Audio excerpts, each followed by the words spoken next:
Antonio Rubio Rodríguez es el nombre que la alta sociedad y los grandes sellos discográficos intentaron borrar de la memoria colectiva. Pero hoy, en esta investigación exclusiva, vamos a desenterrar el expediente más perturbador de la crónica negra musical española. ¿Cómo pudo el heredero de una prestigiosa academia de idiomas, criado entre sedas y protocolos, terminar convertido en un espectro que recorría los callejones de Sevilla y Londres mendigando el favor de los extraños?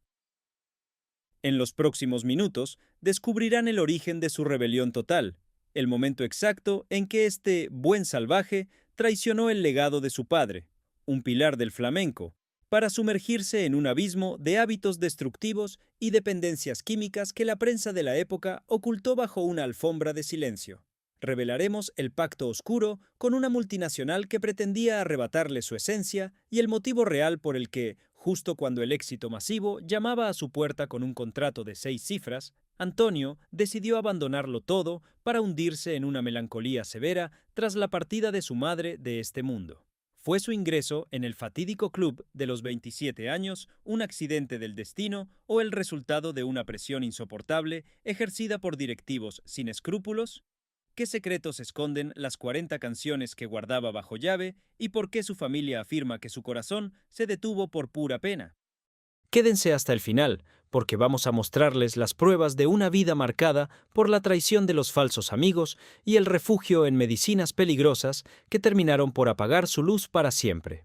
Hoy, la verdad sobre el vuelo roto de Antonio sale finalmente a la luz y les aseguro que nada de lo que han oído hasta ahora es comparable a la realidad que estamos a punto de revelar. Para entender la magnitud de esta tragedia, debemos retroceder en el tiempo y viajar hasta los rincones de una Algeciras que ya no existe, una ciudad bañada por el salitre y marcada por el paso constante de viajeros y mercancías. Es allí, en el año 1970, donde comienza la historia de un niño que parecía tenerlo todo a su favor. Antonio Rubio Rodríguez no nació en un entorno de carencias materiales, ni mucho menos. Al contrario, su cuna fue el seno de una familia respetada, culta y con una posición social envidiable para la época. Sus padres eran los fundadores de una de las academias de idiomas más prestigiosas de la zona, un lugar por donde pasaba la flor y nata de la sociedad local para aprender el lenguaje de los negocios y la diplomacia. Imaginen el contraste psicológico que esto supone para un alma que, desde sus primeros pasos, ya mostraba signos de una inquietud que no cabía en los libros de gramática ni en las lecciones de inglés.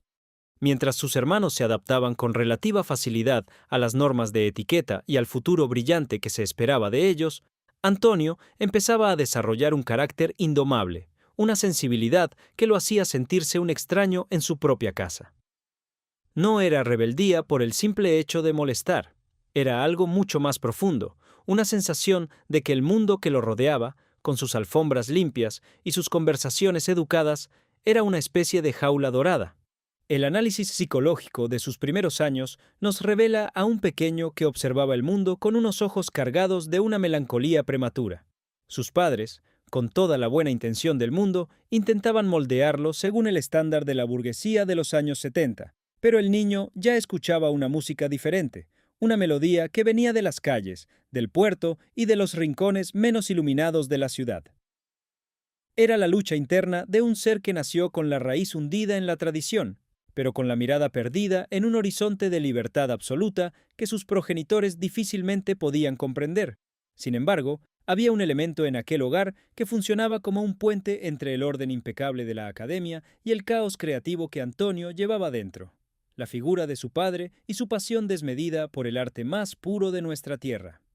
El patriarca de los Rubio no solo era un respetado académico, sino que era una de las figuras fundamentales para entender el resurgimiento de la cultura flamenca en el sur de España. Fue el fundador de la Sociedad del Cante Grande de Algeciras, un templo donde se custodiaba la esencia misma del desgarro andaluz.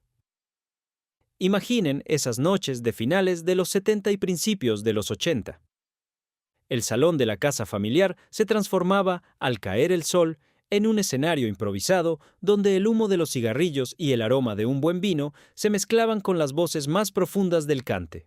El pequeño Antonio, escondido quizás tras una puerta o sentado en un rincón intentando pasar desapercibido, absorbía como una esponja cada quejío, cada golpe de nudillo sobre la mesa de madera y cada vibración de las cuerdas de una guitarra. Este es un detalle crucial que marcaría su destino para siempre.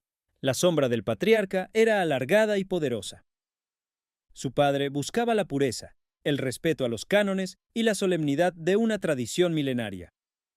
Antonio, por su parte, sentía esa misma fuerza, pero su espíritu le pedía algo distinto. Quería tomar esa herencia sagrada y lanzarla contra el asfalto. Quería mezclar el respeto por sus mayores con la rabia de una juventud que pedía a gritos ser escuchada. Había una tensión constante entre el amor que sentía por su padre y la necesidad imperiosa de romper con su legado para construir uno propio. El peso de esa herencia cultural era tan grande que muchos creen que fue precisamente eso lo que empezó a resquebrajar su estructura interna. ¿Cómo ser un buen hijo y un artista libre al mismo tiempo cuando ambos mundos parecen estar en guerra? Esa pregunta atormentaría su mente durante años y sería el motor de una creatividad que, tristemente, también se alimentaba de su propia angustia. Al ver que la rebeldía de su hijo no hacía más que crecer y que las calles de Algeciras se estaban convirtiendo en su verdadero hogar. La familia Rubio tomó una decisión drástica, una de esas decisiones que marcan un antes y un después en cualquier biografía. Pensaron que un cambio de aires, un entorno más rígido y la distancia física podrían enderezar aquel espíritu salvaje. Así fue como, con apenas 16 años, Antonio fue enviado a un exilio forzado en tierras británicas. Lo inscribieron en un internado de élite en Inglaterra, un lugar rodeado de neblina, cielos grises y una disciplina de hierro que pretendía convertirlo en un hombre de provecho. Pero, ay, queridos espectadores, poco sabían ellos que el fuego no se apaga con el frío, sino que a veces se vuelve más intenso. Imaginen a este joven andaluz, acostumbrado a la luz cegadora del sur, atrapado entre paredes de piedra fría y uniformes almidonados. El choque cultural fue brutal, y el impacto social en su psique fue devastador. Lejos de adaptarse, Antonio se hundió aún más en su propia música. Fue allí, en la soledad de su habitación de internado, donde ocurrió una de esas anécdotas que hoy se cuentan con reverencia. Su familia le había enviado una guitarra española de una calidad excepcional, un instrumento costoso que representaba ese vínculo con la tradición y con el deseo paterno de que fuera un músico respetable. Pero Antonio, en un acto de rebeldía suprema y casi poética, decidió deshacerse de aquel tesoro. Sin decir nada a nadie, cambió esa guitarra de lujo por una batería vieja, desvencijada y con los parches gastados que encontró en un mercadillo local.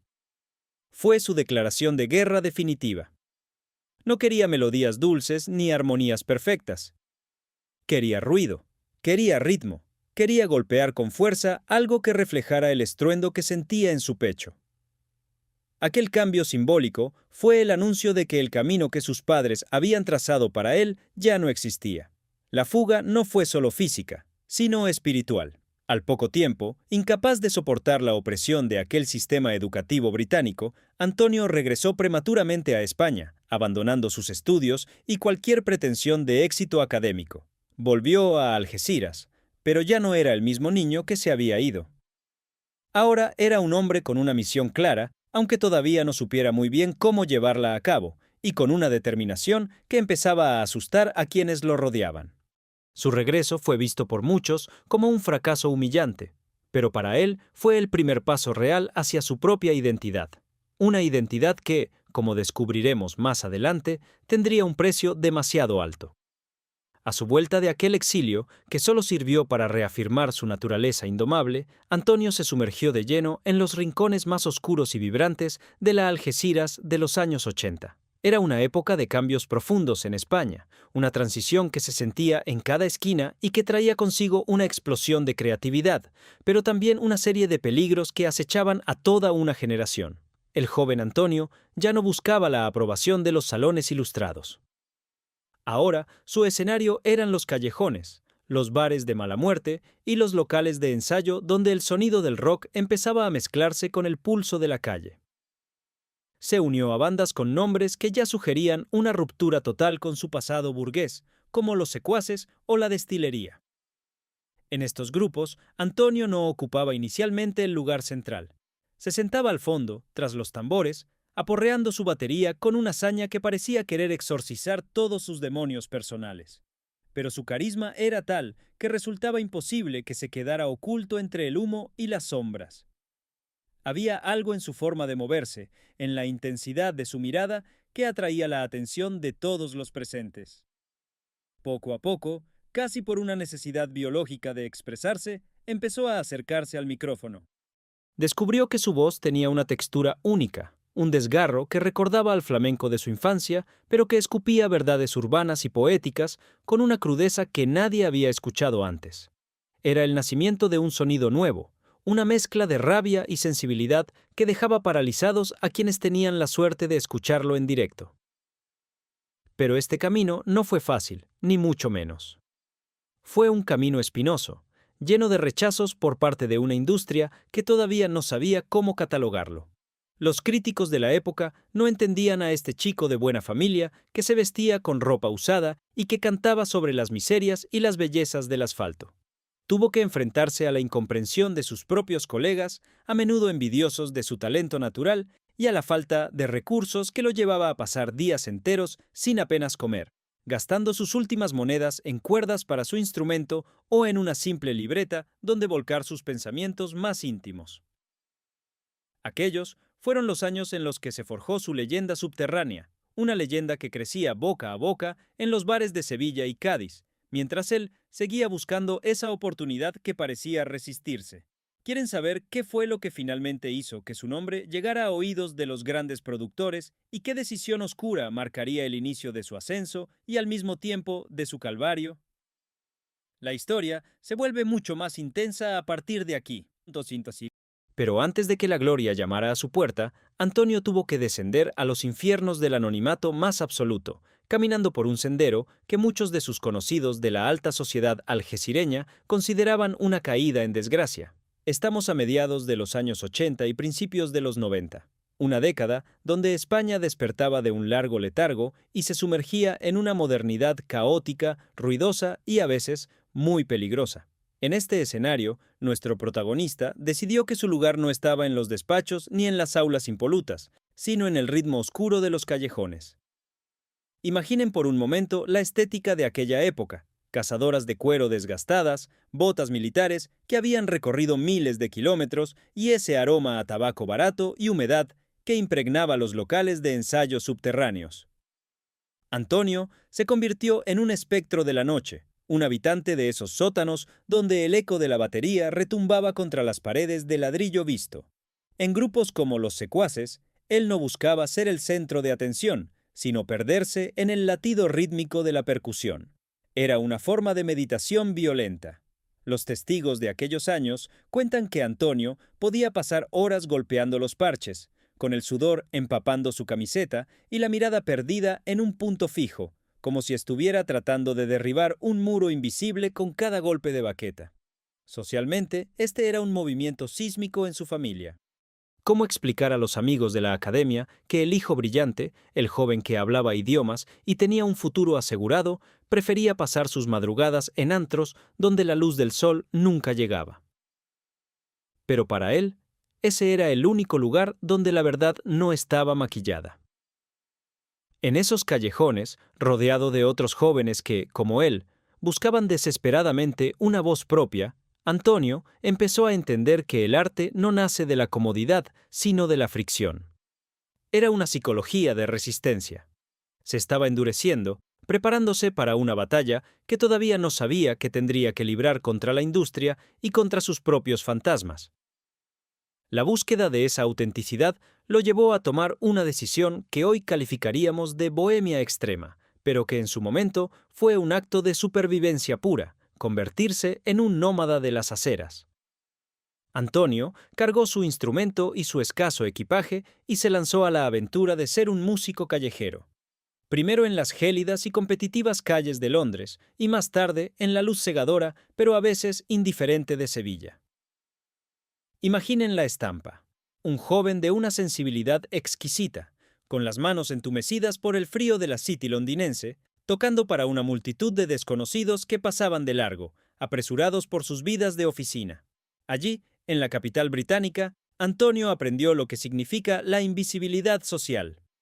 No era el hijo de un respetado académico, era simplemente otro rostro en la multitud, un artista que dependía de las monedas que caían en la funda de su guitarra para poder permitirse un café caliente o un techo bajo el que resguardarse. Esta etapa fue fundamental para moldear el desgarro de su voz. No se puede cantar sobre la soledad si no se ha dormido en el banco de un parque sintiendo que el mundo te ha olvidado. Al regresar a España, se instaló en Sevilla, pero no buscó los grandes escenarios. Se le podía ver en la Plaza del Salvador o en los rincones del barrio de Santa Cruz, donde el sonido de sus cuerdas se mezclaba con el bullicio de los turistas y el pregón de los vendedores. Era un estilo de vida que rozaba la marginalidad, pero que él abrazaba con una dignidad casi aristocrática. Sus amigos de entonces recuerdan que, a pesar de no tener casi nada, Antonio siempre compartía lo poco que conseguía. Sin embargo, este nomadismo también empezó a pasarle factura. La falta de una rutina, la exposición constante a las inclemencias del tiempo y esa sensación de ser un paria voluntario empezaron a minar su resistencia física y a alimentar una melancolía que se volvía cada vez más densa. Era el precio de su libertad, un peaje que estaba pagando con pedazos de su propia estabilidad emocional, y fue precisamente en esa Sevilla nocturna y mística donde ocurrió el milagro. El bautizo de fuego que cambiaría su nombre para siempre en los anales del arte subterráneo. Una noche, en uno de esos bares donde el tiempo parece detenerse y donde la jerarquía se mide por el talento y no por la cartera, el gran Javier Ruibal, un maestro indiscutible de la canción de autor, se detuvo a escucharlo. Ruibal, que tiene un oído clínico para detectar la verdad detrás de las notas, se quedó hipnotizado. Lo que escuchó no fue a un simple cantautor más. Escuchó un rugido. Era una mezcla imposible, la profundidad del quejío flamenco que Antonio había mamado en su casa desde la infancia, pero filtrado por una actitud desafiante, casi agresiva, propia del punk más puro. Esa misma noche, entre el humo de los cigarrillos y el fragor de la conversación, Ruibal pronunció las palabras que se convertirían en su sello. Este chico es el punky del flamenco. No era un insulto. Era la definición perfecta de una nueva era. Antonio tomaba la tradición de su padre, la rompía en 1000 pedazos y la volvía a pegar con el pegamento de la rabia callejera. Su estilo era una bofetada a la complacencia. Mientras que otros buscaban la perfección técnica, Antonio buscaba la transmisión emocional bruta. Impactaba ver a aquel joven, que conservaba los modales de su educación esmerada, transformarse sobre el escenario en una bestia herida que gritaba verdades incómodas. El impacto social en los círculos bohemios fue inmediato. Empezaron a llamarlo de todos los rincones. Todos querían presenciar ese fenómeno único que era capaz de hacer llorar a un viejo rockero y, al mismo tiempo, hacer que un purista del flamenco asintiera con respeto. Se estaba convirtiendo en un mito antes de tener siquiera un contrato discográfico, pero esa fama incipiente también atrajo a las sombras que siempre merodean a los artistas de alma abierta. Sin embargo, detrás de ese personaje magnético que devoraba los escenarios existían dos caras de una misma moneda que convivían en una guerra civil constante dentro de su pecho. Por un lado estaba el Antonio Solar, el hombre que iluminaba cualquier habitación en la que entraba. Quienes lo conocieron coinciden en que poseía un carisma que no se puede ensayar. Era un conversador brillante, capaz de pasar de una broma hilarante a una reflexión filosófica profunda en cuestión de segundos. Su risa era contagiosa y su energía parecía inagotable. Pero, queridos espectadores, no se dejen engañar por las apariencias, porque cuando los focos se apagaban y la multitud se dispersaba, aparecía el otro Antonio. Era la cara oculta de la luna, un hombre habitado por una melancolía tan antigua como el mundo. Se sumergía en silencios que duraban horas, días enteros en los que se encerraba en su habitación a escribir en libretas que hoy son tesoros buscados por los coleccionistas. En esos momentos, el brillo de sus ojos desaparecía y era sustituido por una mirada que parecía ver más allá de la realidad, hacia un lugar de sombra que solo él conocía. Esta dualidad psicológica es la que define a los grandes genios malditos. Antonio sentía la vida con una intensidad que, a veces, resultaba insoportable para un solo corazón. Amaba demasiado, sufría demasiado y pensaba demasiado. Sus amistades íntimas recuerdan que podía pasar de la euforia más absoluta a una tristeza abismal sin una causa aparente. Era como si tuviera un sensor especial para el dolor del mundo y no supiera cómo desconectarlo. Esta lucha interna, este desgaste emocional de vivir siempre en los extremos, fue el caldo de cultivo para que empezara a buscar refugios que, aunque al principio parecían ofrecer un alivio momentáneo, terminarían por convertirse en cadenas de hierro. Están preparados para descubrir cómo esos refugios temporales empezaron a pasarle factura y cuál fue el momento exacto en que los demonios químicos llamaron a su puerta, prometiendo una paz que resultaría ser una trampa mortal. La historia entra ahora en su fase más oscura y reveladora. Es momento de adentrarnos en uno de los pasajes más espinosos, más delicados y, sin duda, más determinantes de esta crónica que nos tiene el corazón en un puño. Porque, queridos amigos, para entender el ocaso de una estrella, primero debemos comprender qué fue lo que empezó a nublar su brillo. Corría la década de los 90, una época donde la libertad ganada a pulso en los años anteriores empezaba a mostrar su cara más amarga. En los rincones de esa Andalucía bohemia y en los trayectos interminables de ciudad en ciudad, Antonio empezó a sentir el acecho de los demonios químicos. No fue algo que sucediera de la noche a la mañana, fue un proceso lento, casi imperceptible, como una enredadera que se va enroscando en el tronco de un árbol joven hasta que le impide respirar. Imaginen la presión. Un hombre con una sensibilidad que le hacía percibir el mundo sin filtros. Un artista que sentía el dolor ajeno como propio, buscando desesperadamente un interruptor para apagar el ruido ensordecedor de su propia mente. Fue ahí donde aparecieron esas sustancias prohibidas que, en aquel entonces, circulaban con una facilidad pasmosa por los camerinos y los bares de moda. Al principio, quizás fue solo un juego, una forma de aguantar las largas noches de actuación o de encontrar una paz ficticia tras el subidón de adrenalina del escenario, pero estos hábitos destructivos no perdonan. Socialmente, en esa España que quería ser moderna a toda costa, el consumo de ciertas sustancias se veía a veces como un accesorio de la creatividad, una idea peligrosamente equivocada que se cobró el peaje de toda una generación de mentes brillantes. Antonio, en su soledad, empezó a librar una batalla desigual. Sus allegados notaban cómo, por momentos, su mirada se perdía en un horizonte que nadie más podía ver. Su psicología se volvió defensiva. Empezó a levantar muros incluso frente a aquellos que más lo querían. Era la paradoja del artista, amado por miles en la distancia, pero sintiéndose profundamente solo en la intimidad de su habitación, donde los demonios químicos le susurraban promesas de alivio que solo eran el preludio de un abismo mayor. Y si queremos pruebas de ese calvario interior, no tenemos más que aguzar el oído y prestar atención a las joyas que nos dejó grabadas, donde los mensajes ocultos parecen hoy gritos desesperados lanzados al vacío. Existe una composición que es, en sí misma, una radiografía de su alma herida. El cuarto paso. Analicemos por un momento la carga emocional de esta obra. Mientras la industria musical de los 90 se perdía en ritmos comerciales y letras vacías, Antonio se desnudaba frente al micrófono con una honestidad que casi resultaba obscena. Hay una frase que, a día de hoy, sigue erizando la piel de cualquiera que la escuche con atención. Hay algo en mí que no quiere vivir, que sí quiere vivir. ¿Pueden sentir la angustia de ese conflicto interno? Era la lucha entre su instinto de supervivencia y esa pulsión de sombra que lo arrastraba hacia abajo. En sus letras, Antonio no solo hablaba de amor o de desamor, hablaba de la existencia como una carga pesada, de la dificultad de encajar en un mundo que premia la apariencia y castiga la autenticidad. Los estudiosos de su obra sugieren que sus canciones eran, en realidad, una bitácora de su propio deterioro y de su lucha por la redención. Cada estrofa era un peldaño en una escalera que no sabía si subía hacia la luz o bajaba hacia la oscuridad más absoluta.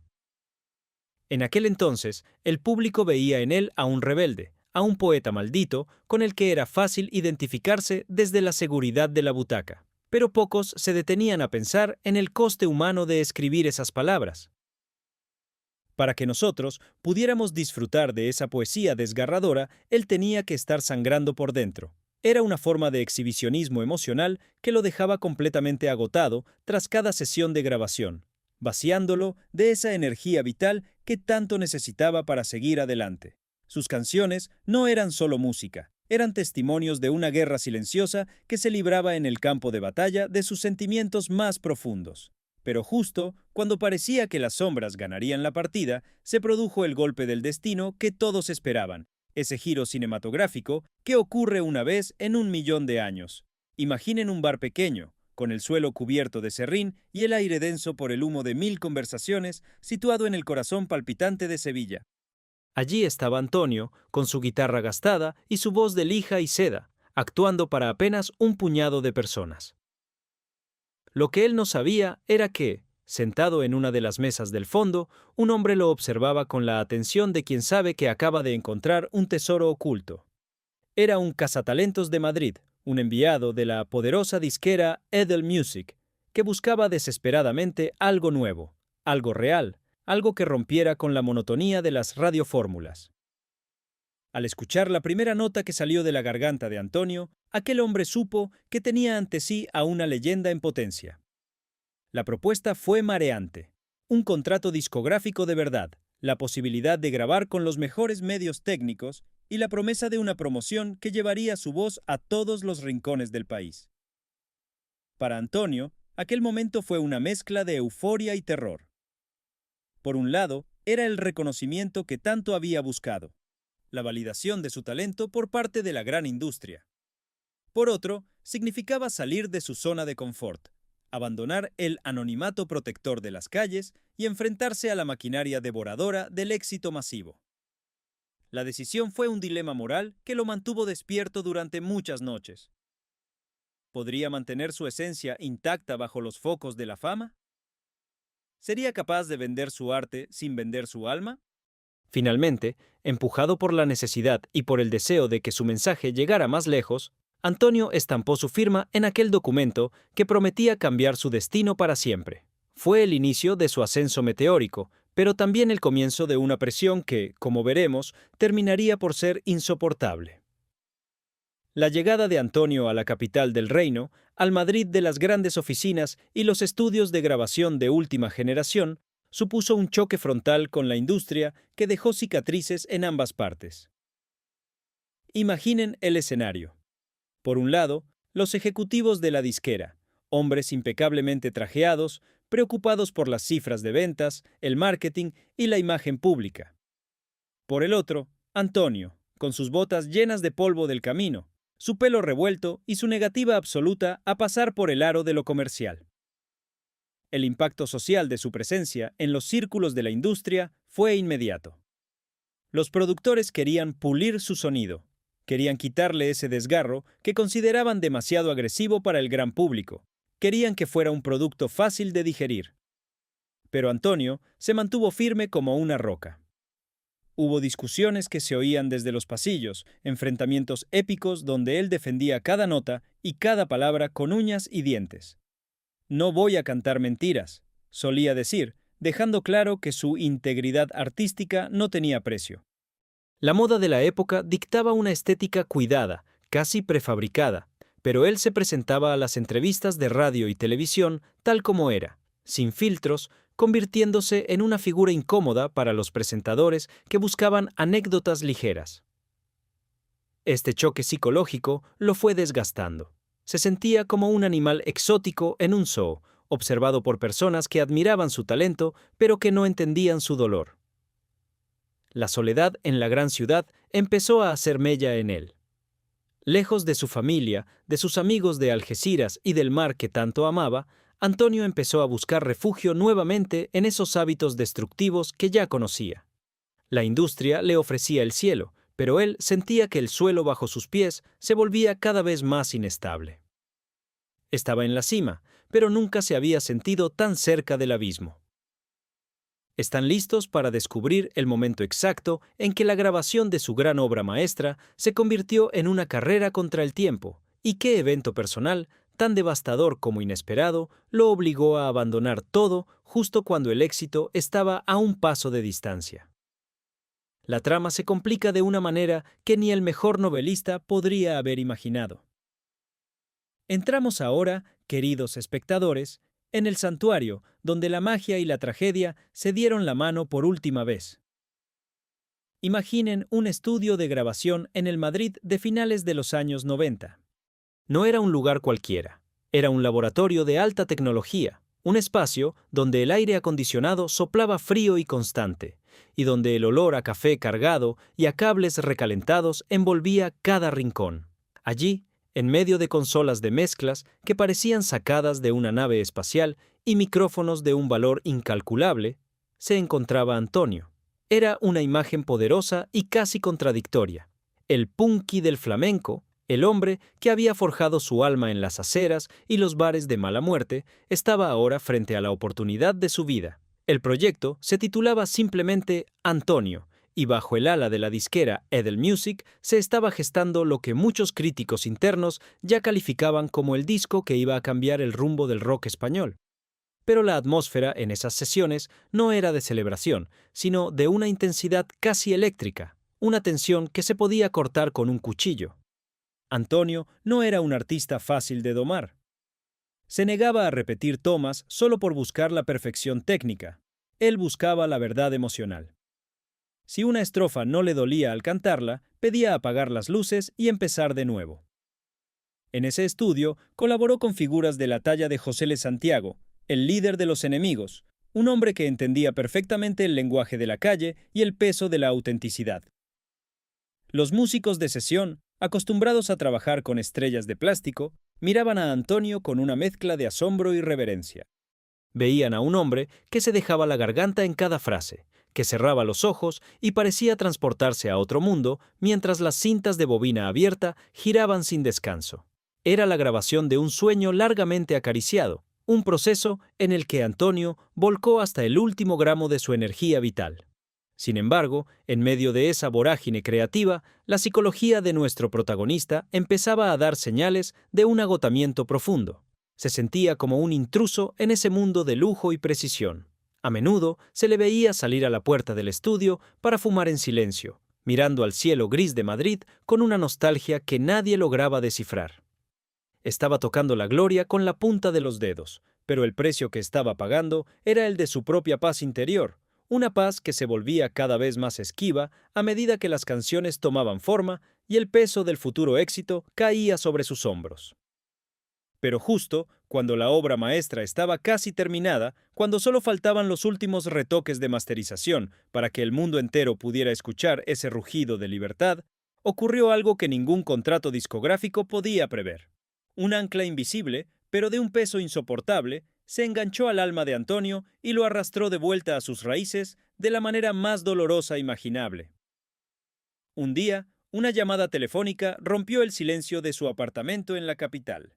Desde el otro lado del hilo, las noticias que llegaban de Algeciras eran devastadoras. Su madre, el pilar fundamental que había sostenido su estructura emocional incluso en los momentos de mayor rebeldía, la mujer que entendía sus silencios y perdonaba sus ausencias, había caído presa de una enfermedad devastadora. Fue como si un rayo partiera el cielo en dos sobre la cabeza de Antonio. En ese preciso instante, los focos de Madrid se apagaron para él. La fama, el dinero, las portadas de revistas y los conciertos multitudinarios perdieron todo su sentido. La psicología de Antonio, marcada por una lealtad familiar inquebrantable, no le permitió dudar ni un segundo. Abandonó las sesiones de grabación, dejó las mezclas a medio terminar y, haciendo caso omiso a las súplicas de los ejecutivos de la disquera que veían cómo su inversión se quedaba en el aire, tomó el primer transporte de vuelta al sur. El regreso a Algeciras no fue el de un hijo pródigo triunfante, sino el de un hombre herido que corría desesperado para intentar detener el tiempo. El impacto social en su entorno fue inmenso.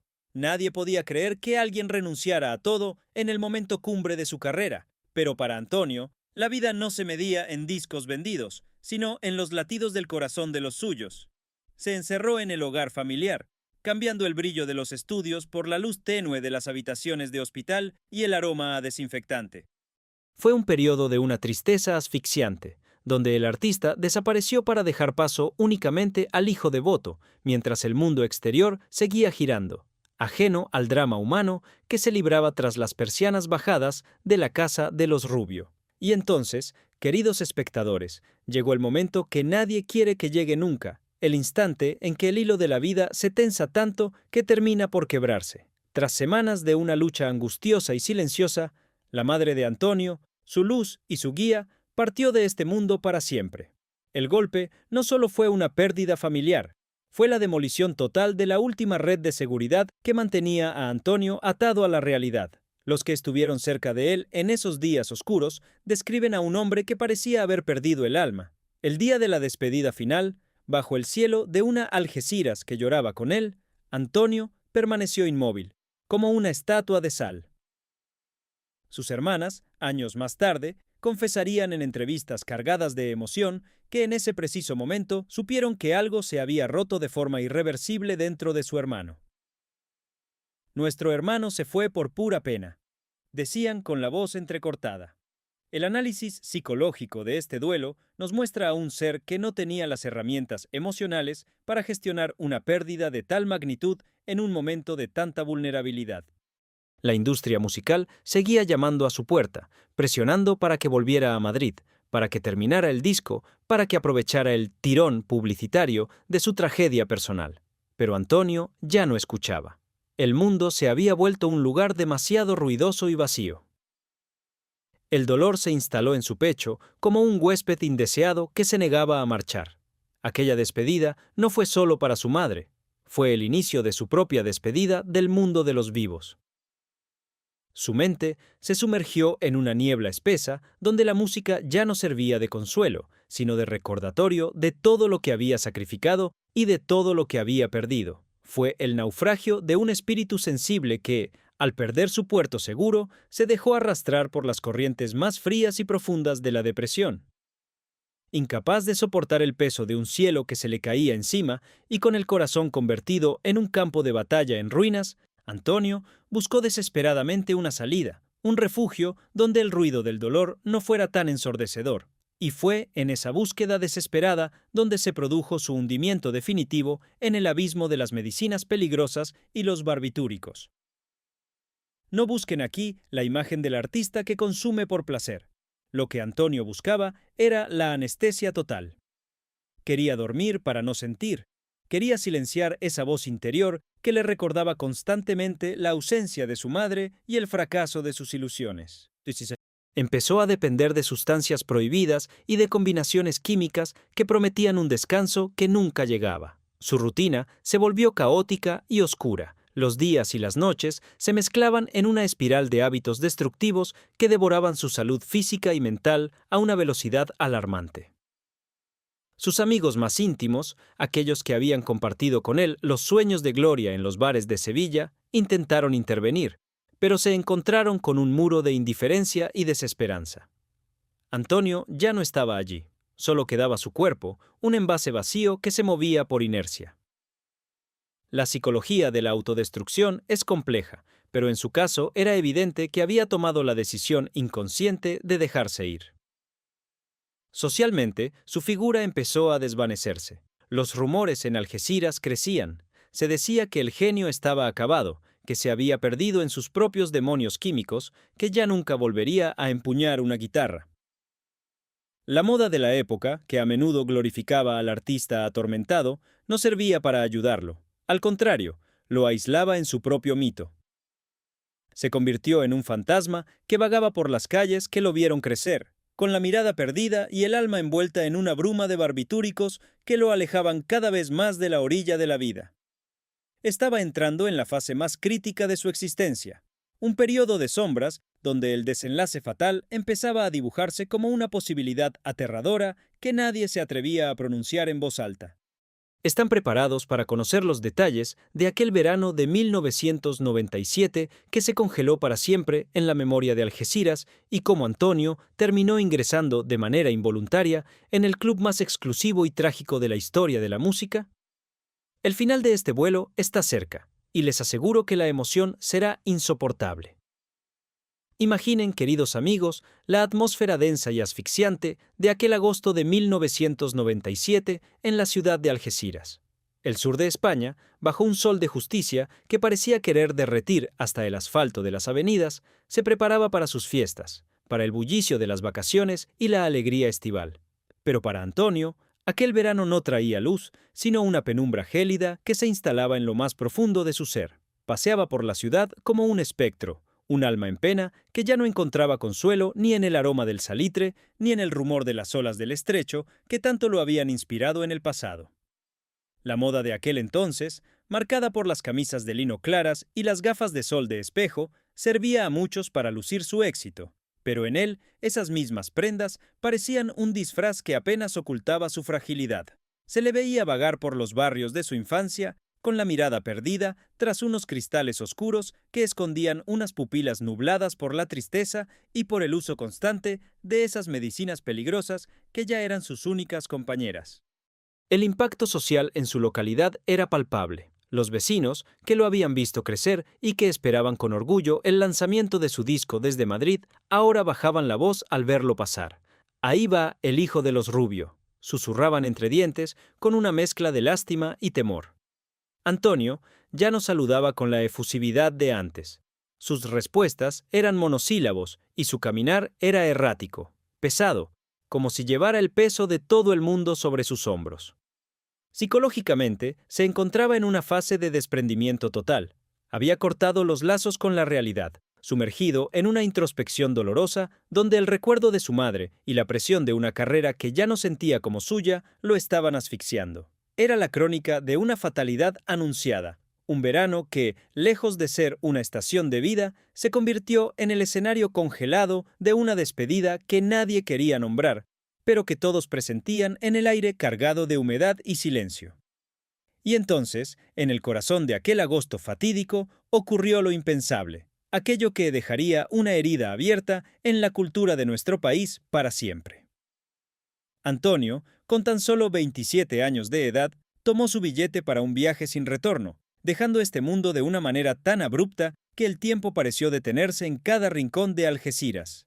De pronto, su nombre dejó de pertenecer a las listas de promesas musicales para inscribirse, con letras de luto, en el club más exclusivo, enigmático y trágico de la historia de la música universal.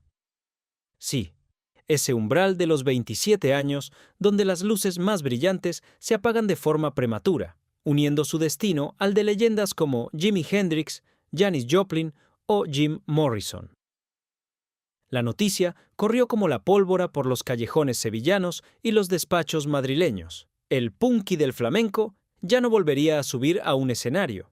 El suceso oscuro tuvo lugar en la intimidad de su hogar, en ese refugio que terminó siendo su última frontera. El impacto social fue un terremoto de incredulidad. ¿Cómo era posible que ese joven lleno de vida, ese genio que acababa de grabar una obra maestra, hubiera tomado una decisión tan definitiva o hubiera sido víctima de un evento final tan catastrófico? La psicología del momento era de un shock paralizante. Amigos, familiares y seguidores se negaban a aceptar que el corazón de Antonio se hubiera detenido justo cuando el mundo estaba a punto de descubrir su inmenso talento. Se hablaba de una decisión fatal, motivada por una pena que no conocía límites, una salida equivocada que buscó para silenciar de una vez por todas los gritos de su alma herida. Aquel día, la música española no solo perdió a un cantante, perdió a un visionario, a un hombre que había sido capaz de unir dos mundos opuestos con la fuerza de su verdad. El silencio que siguió a su partida fue más elocuente que cualquier canción, un vacío que se instaló en el pecho de toda una generación que vio cómo su héroe más puro se desvanecía en el aire antes de poder saborear las mieles del triunfo que tanto se le había resistido. Lo que vino después fue quizás el episodio más agridulce y desgarrador de toda esta historia. Apenas unas semanas después de que Antonio partiera de este mundo, la industria discográfica, en un movimiento que muchos calificaron de cínico y otros de un homenaje necesario, decidió lanzar al mercado su álbum póstumo. Imaginen la escena en las grandes superficies y tiendas de discos de finales de los años 90. Los escaparates se llenaron de pósters con el rostro de Antonio, con su mirada intensa y su aire de rebelde indomable, anunciando un trabajo que él mismo nunca llegó a haber terminado. Fue un tesoro huérfano que llegó a las manos del público cuando su autor ya era solo un recuerdo. Para su familia, especialmente para sus hermanas, aquel lanzamiento fue una tortura psicológica sin precedentes. Ver el rostro de su hermano en cada esquina, escuchar su voz desgarrada saliendo de los altavoces de las radios mientras ellas aún lloraban su ausencia en la intimidad de su hogar, fue un proceso de un dolor incalculable. El disco, titulado sencillamente Antonio, era una joya de una belleza cruda, pero nació marcado por la tragedia. Socialmente, el álbum se convirtió en un objeto de culto casi instantáneo para los iniciados, pero sufrió un fracaso comercial relativo ante el gran público. ¿La razón? El gran motor de cualquier lanzamiento musical, el artista, ya no estaba allí para defender sus canciones, para hacer entrevistas, para subirse a un escenario y demostrar por qué esas letras eran tan importantes. La industria, que tanto lo había presionado en vida, se encontró con un producto perfecto pero sin alma que lo respaldara. Fue la ironía más cruel del destino. Antonio consiguió el éxito póstumo que siempre le fue esquivo en vida, pero lo hizo a costa de su propia existencia. El disco quedó como un testamento sonoro, una prueba irrefutable de lo que pudo haber sido y nunca fue, una obra maestra que hoy en día se escucha con un nudo en la garganta, sabiendo que cada palabra era una premonición de su propio final trágico. El impacto de su partida no se limitó a su familia o a sus seguidores más cercanos. Provocó un lamento desgarrador que recorrió toda la columna vertebral del gremio musical español. Sus compañeros de profesión, aquellos que habían compartido con él sesiones de grabación, noches de bohemia y sueños de grandeza, quedaron devastados. Especialmente significativa fue la reacción de José L. Santiago y los integrantes del grupo Los Enemigos, quienes habían visto en Antonio a un alma gemela, a un artista de una pureza que rara vez se encuentra en los despachos de las multinacionales. La respuesta artística no se hizo esperar. Josell compuso una de las canciones más hermosas y dolorosas de su carrera, titulada simplemente Antonio, un tributo eterno que analizaba con una lucidez asombrosa la fragilidad de su amigo. En la letra se hablaba de su talento desbordante y de cómo este mundo, a menudo demasiado gris y pragmático, no estaba preparado para un corazón tan expuesto. El análisis psicológico de este duelo colectivo nos revela una sensación de culpa compartida entre sus colegas. Muchos se preguntaban si podrían haber hecho algo más, si podrían haberlo rescatado de ese abismo de dependencias químicas y melancolía severa en el que se había hundido. En los locales de ensayo y en los bares de Malasaña o del barrio de Santa Cruz, el nombre de Antonio se pronunciaba con una mezcla de respeto y santa devoción. Se convirtió en el símbolo del artista auténtico que prefiere romperse antes que doblarse. Su figura empezó a crecer en el imaginario colectivo, alimentada por el susurro de quienes lo conocieron y por la fuerza de un disco que se negaba a morir. El impacto social fue la creación de un mito underground. Antonio pasó de ser un cantante de Algeciras a ser una leyenda nacional del rock maldito. Pero detrás del mito siempre quedaba la realidad de un hombre joven que se había ido demasiado pronto, dejando un vacío que ninguna canción de homenaje, por muy bella que fuera, podría llegar a llenar jamás. La herida seguía abierta y el misterio de su luz apagada comenzaba a transformarse en una historia que pasaría de generación en generación como un aviso sobre el alto precio de la sensibilidad extrema. ¿Quieren descubrir ahora la verdad sobre ese silencio sepulcral que los grandes medios de comunicación mantuvieron durante años sobre su figura y cómo se descubrieron, décadas después, más de 40 canciones inéditas que Antonio guardaba celosamente en cintas polvorientas? El secreto mejor guardado de su legado está a punto de salir a la luz. Pero lo que resulta verdaderamente indignante, lo que clama al cielo en esta historia de injusticias encadenadas, es el silencio sepulcral, el vacío absoluto y el olvido deliberado que los grandes medios de comunicación impusieron sobre la figura de Antonio durante años. Imaginen la España de finales de los años 90 y principios de los 2000, esa televisión de lentejuelas, de programas de variedades vacíos y de una industria discográfica que solo buscaba rostros bonitos y ritmos que se pudieran bailar en las discotecas de moda del verano. Los directivos de las grandes cadenas, Esos hombres sentados en despachos de cristal que dictan qué es lo que el público debe consumir, consideraron que la historia de Antonio era demasiado real, demasiado cruda y, quizás, demasiado incómoda para una audiencia que ellos preferían mantener anestesiada con canciones de usar y tirar. ¿Cómo iban a presentar a un hombre que cantaba desde las entrañas sobre el dolor, la soledad y la lucha contra los propios demonios personales, cuando lo que vendía era la felicidad prefabricada? El impacto social de este apagón informativo fue devastador para el legado del artista. Mientras otros, con mucho menos talento pero más dóciles ante las cámaras, llenaban las portadas de las revistas del corazón, el nombre de Antonio quedaba relegado a los márgenes, a las conversaciones de bar y a los fanzines fotocopiados. Fue una traición cultural en toda regla. Se le negó el espacio que le correspondía por derecho propio en la historia de nuestra música.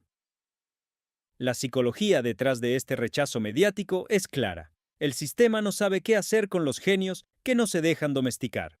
Antonio era un recordatorio constante de que el arte verdadero escuece, que el arte verdadero nace de la herida y eso, queridos espectadores, no encaja en una programación diseñada para vender productos de limpieza y coches de lujo. Es verdaderamente doloroso pensar cuántas personas se quedaron sin conocer su voz en aquel entonces, simplemente porque alguien en un despacho decidió que su luz era demasiado intensa para los ojos del espectador medio. Sin embargo, el tiempo, ese juez implacable que a veces tarda en dictar sentencia, pero que rara vez se equivoca, tenía guardada una sorpresa monumental, un secreto oculto entre las sombras de un pasado que se negaba a desaparecer.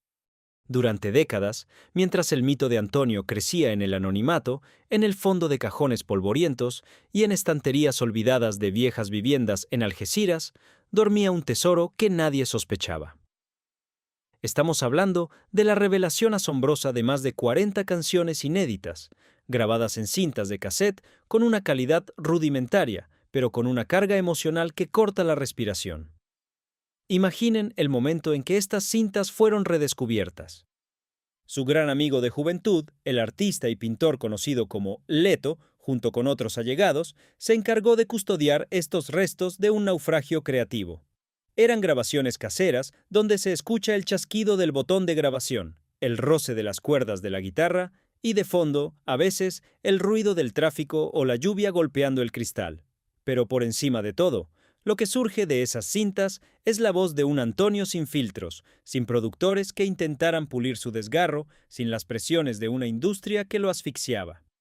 Esas letras, que la humanidad aún no ha tenido el privilegio de escuchar de manera oficial, son piezas proféticas. En ellas, Antonio parece hablarle al futuro, describiendo con una precisión quirúrgica el vacío que sentía y el presentimiento de que su estancia en este mundo sería breve. El análisis de estas maquetas perdidas nos revela a un creador hiperactivo, a un hombre que no podía dejar de componer ni un solo día porque era su única forma de mantenerse a flote. La moda de rescatar viejas glorias hoy en día suele ser un ejercicio de nostalgia comercial, pero en el caso de estas grabaciones se trata de una cuestión de justicia poética. Cada vez que una de esas cintas gira en el reproductor, parece que Antonio vuelve a la vida por un instante, recordándonos que su viaje no se detuvo aquel agosto, sino que quedó suspendido en el tiempo, esperando que alguien tuviera el valor de rescatarlo del olvido. Y ese rescate emocional, esa catarsis colectiva que tanto tiempo se había hecho esperar, tuvo su punto culminante 22 años después de que su luz se apagara. Fue en el año 2018, en el Centro Cultural Alcultura de su Algeciras natal, donde se organizó una exposición homenaje que removió los cimientos de la ciudad.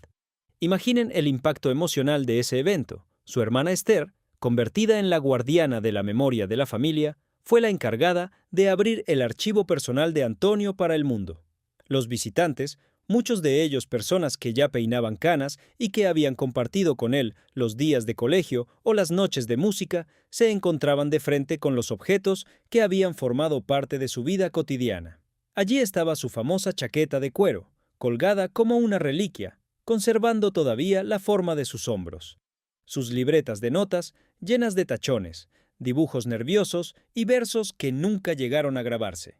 Y, por supuesto, su guitarra, el instrumento que guardaba el eco de sus manos. El ambiente en aquella sala era de una solemnidad religiosa. Ver a personas de 60 y 70 años llorar frente a una vitrina al reconocer la letra manuscrita de Antonio fue una prueba irrefutable de que su huella seguía viva. La psicología de esa exposición no era la de un museo frío, sino la de un reencuentro familiar postergado durante demasiado tiempo. Fue el momento en que Algeciras, y por extensión el mundo de la cultura, pidió perdón por el silencio de las décadas anteriores. El impacto social fue tal que la exposición tuvo que prorrogarse, atrayendo a jóvenes que ni siquiera habían nacido cuando él partió, demostrando que la autenticidad no tiene fecha de caducidad. Antonio dejó de ser un recuerdo doloroso para convertirse en un símbolo de orgullo local, en el artista que prefirió la pureza de sus raíces antes que el oropel de una fama que le exigía renunciar a su identidad. Al analizar con la perspectiva que dan los años la figura de Antonio Rubio Rodríguez, llegamos a una conclusión que nos obliga a reflexionar sobre la naturaleza misma del arte y el precio que algunos están dispuestos a pagar por él. Antonio es el mito eterno del buen salvaje de la música, un arquetipo que nos fascina y nos aterra a partes iguales. Representa a ese creador que no posee filtros, que no tiene una piel que lo proteja de las agresiones del mundo exterior y que, por lo tanto, está condenado a caminar permanentemente por la cuerda floja, sobre un abismo de sensibilidad extrema. ¿Qué lugar ocuparía hoy Antonio en la música si su viaje no se hubiera interrumpido de manera tan trágica? Seguramente sería un referente indiscutible, un maestro que nos habría regalado discos llenos de sabiduría y de un flamenco rock maduro y potente.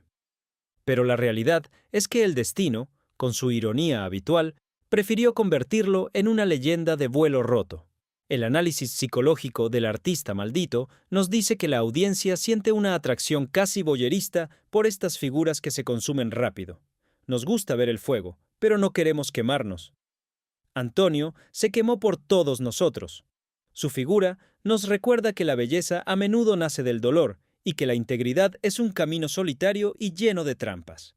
El impacto cultural de su vida es el de una advertencia. No dejen que sus genios se mueran de pena. No permitan que el silencio los devore antes de tiempo. La fascinación por Antonio no reside solo en su música, sino en su coherencia. Fue un hombre que vivió exactamente como cantaba, sin trampa ni cartón, hasta las últimas consecuencias. Es el héroe roto que todos necesitamos para creer que, en un mundo de plástico, todavía existen almas de diamante que no se dejan rayar por nada ni por nadie. Llegamos así al final de esta crónica, pero no al final de su historia, porque la voz de Antonio sigue resonando hoy con más fuerza que nunca en los callejones, en los bares de música en vivo y en los corazones de quienes se niegan a aceptar el olvido como destino final. Hemos recorrido juntos el ascenso meteórico, el éxito que se quedó en la puerta y el hundimiento en una melancolía severa que lo llevó a tomar ese paso hacia el abismo que tanto nos duele todavía. Ha sido un viaje por la España de los contrastes, por la industria que lo quiso devorar y por la familia que lo amó por encima de todas las cosas. Antonio fue un meteoro que cruzó nuestro cielo de manera fugaz, dejándonos una estela de luz que todavía hoy nos sirve para orientarnos en medio de la oscuridad de la música comercial y sin alma. Su partida prematura a los 27 años nos dejó huérfanos de su talento, pero nos regaló una leyenda inmarcesible. Al apagar las luces de este programa, les invito a que busquen su música, a que escuchen ese disco póstumo con el respeto que se le debe a un testamento y a que se dejen llevar por ese desgarro que es, en realidad, un grito de amor por la vida, a pesar de todo. Antonio Rubio Rodríguez, el punky del flamenco, el genio de Algeciras, partió para no volver, pero su eco es eterno. Nos deja una pregunta retórica flotando en el aire, una reflexión que cada uno de ustedes deberá responder en la intimidad de su pensamiento. ¿Vale la pena entregar la vida entera a cambio de un instante de verdad absoluta? Quizás, en ese silencio que queda después de escuchar su última nota, encuentren la respuesta que Antonio ya conocía. Gracias por haberme acompañado en esta noche de revelaciones y secretos. Recuerden que la verdad siempre encuentra su camino, por mucho que intenten enterrarla bajo el peso del tiempo. Muy buenas noches y, sobre todo, que la música les acompañe siempre.